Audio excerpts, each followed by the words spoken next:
Hi guys, welcome back to Aish moments channel. இன்றைக்கி நம்ம வந்து எக் போண்டா எப்படி செய்கிறது அப்படின்னு பார்க்கலாம். அதுக்கு வந்து நம்ம ஃபஸ்ட்டு ஸ்டவ் ஆன் பண்ணிட்டு ஒரு பாத்திரத்தில் தண்ணி ஊற்றிட்டு எவ்வளோ முட்டை வேணுமோ அவ்வளோ முட்டை வந்து போட்டுட்டு கொஞ்சமாக உப்பு போட்டு நல்லா வந்து வேக வைக்க போகிறோம். நாங்கள் நார்மலாக வந்து 15 மினிட்ஸ் வேக வைப்போம். அது உங்களோட இது பொறுத்து தான். ஆனால் 15 மினிட்ஸ் வேக விட்டோம்னா நல்லா வந்து வெந்திருக்கும். அதுக்கப்புறமா அந்த ஷெல்லை விட்டு ரிமூவ் பண்ணிவிட்டு அதை வந்து நம்ம கட் பண்ணிக்க போகிறோம். நான் வந்து கட் பண்ண போகிறேன் இன்றைக்கி. உங்களுக்கு வந்து ஃபுல் எக்காக அப்படியே வந்து சாப்பிட்ற மாதிரி இருந்துச்சுன்னா நீங்கள் வந்து அதை யூஸ் பண்ணிக்கலாம். கட் பண்ணதுக்கப்புறம் ஒரு பாத்திரத்தில் திருப்பியும் வந்து கொஞ்சம் எண்ணெய் ஊற்றிட்டு கொஞ்சமாக டர்மரிக், காரப்பொடி, உப்பு இதெல்லாம் போட்டு நல்லா ஃப்ரை பண்ணதுக்கப்புறம் அந்த கட் பண்ணி வச்சோம் இல்லையா முட்டை, அது வந்து எடுத்து இதில் போட்டு நல்லா ஃப்ரை பண்ண போகிறோம். நான் வந்து மோஸ்ட்டாக எல்லா டிஷ்ஷஸ்க்குமே வந்து டர்மரிக் யூஸ் பண்ணுவேன். அது ஏன்னு எனக்கே தெரில. ஆனால் மோஸ்ட்டாக வந்து எல்லாத்துக்குமே வந்து யூஸ் பண்ணிடுவேன். இந்த மாதிரி நீங்கள் ஃப்ரை பண்ணப்போ எக்கை வந்து ஃப்ரை பண்ணுறப்போ தயவு செஞ்சு கேர்ஃபுல்லாக இருங்க. எல்லாம் வந்து எண்ணெய் எகிரிடும்.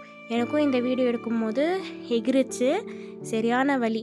அதுக்கப்புறம் வந்து இந்த மாதிரி ஃப்ரை பண்ணி எடுத்து வச்சுட்டு இப்போ வந்து நம்ம என்ன பண்ண போகிறோன்னா அந்த போண்டா மிக்ஸ் வந்து ரெடி பண்ண போகிறோம். அதுக்கு வந்து நான் சக்தி பஜ்ஜி போண்டா மிக்ஸே எடுத்திருக்கேன். அது கொஞ்சம் எடுத்துகிட்டு சேம் உப்பு, காரம், அதுக்கப்புறமா மஞ்சப்பொடி, அதுக்கப்புறமா கொஞ்சோண்டு எண்ணெய் நான் வந்து சேர்த்துப்பேன்.